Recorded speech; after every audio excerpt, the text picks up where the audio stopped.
Welcome up! In this episode, we will talk about the geopolitics of COVID-19 vaccines. Coming up.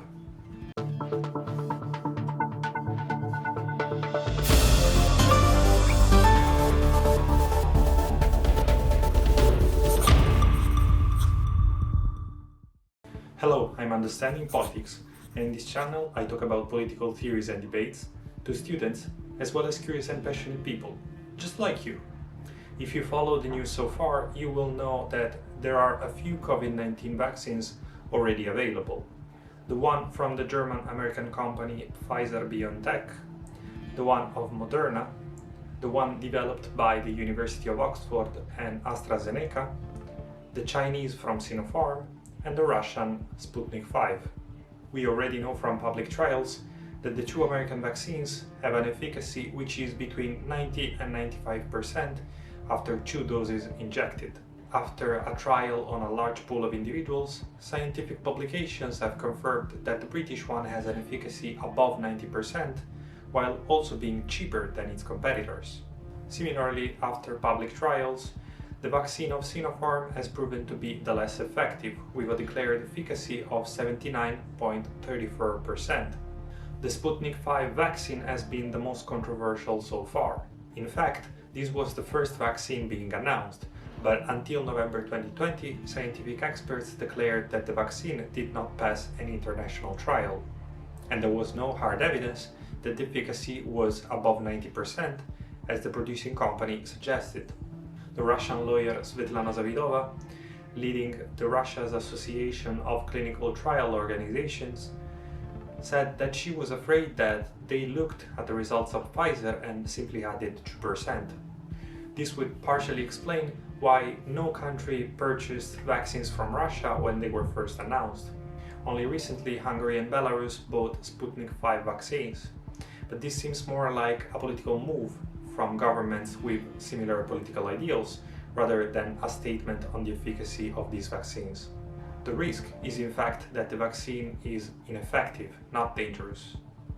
Most of the vaccines developed employed the same technology, which consisted in exploiting the mRNA of the SARS-CoV-2 virus to provoke an immune response from the body. And so technically it's not possible to contract the virus from the vaccine. Recent news, though, suggests that now the Sputnik V has an efficacy at the 91.4%. And maybe this means that originally the company faked the discovery only to fill the gap with its competitors at a later stage. Of course, these are just speculations, but in the past, Russia has proven unreliable as China when it comes to international cooperation and the sharing of information on such sensitive global issues.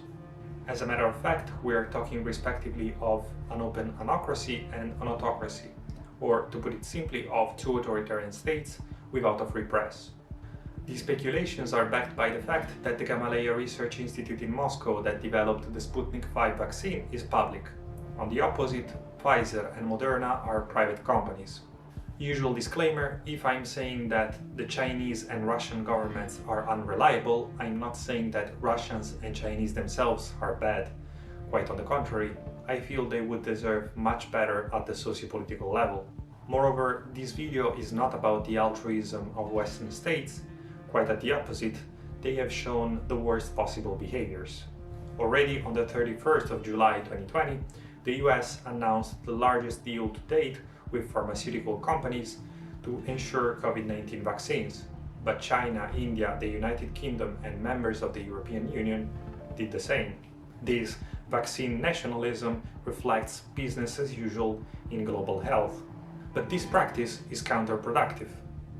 A lab at Northeastern University in Boston has modeled 2 counterfactual scenarios of what would have happened if a vaccine had been available in March 2020. In one, the first 2 billion doses are snapped up by rich countries, while only the remaining billion are allocated among all others. In the second, all 3 billions are distributed from the start to all countries in proportion to their populations. In the first, or uncooperative case, the vaccine would have averted 33% of global deaths through September 1st. In the second, or cooperative scenario, it would have prevented 61%. That's a lot of lives saved, even in countries that would have had the vaccine in either scenario. As highlighted by Andreas Kluth, this reminds of the prisoner's dilemma, a variation of the collective action problem from game theory. If you want to know more about the collective action problem, check this video.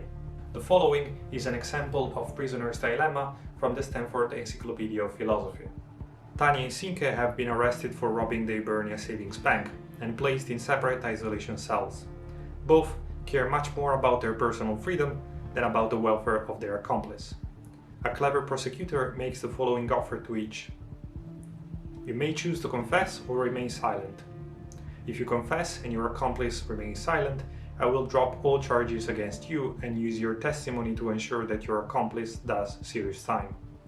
Likewise, if your accomplice confesses while you remain silent, they will go free while you do the time. If you both confess, I get 2 convictions, but I'll see to it that you both get early parole. If you both remain silent, I'll have to settle for token sentences on firearms possession charges. If you wish to confess, you must leave a note with the jailer before my return tomorrow morning. The dilemma faced by the prisoners here is that whatever the other does, each is better off confessing than remaining silent. But the outcome obtained when both confess is worse for each than the outcome they would have obtained had both remained silent.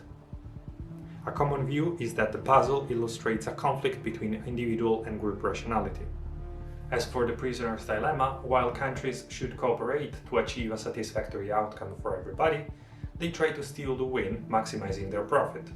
Countries have an interest to act for themselves because the faster they recover, the faster they will return to a normal economic life.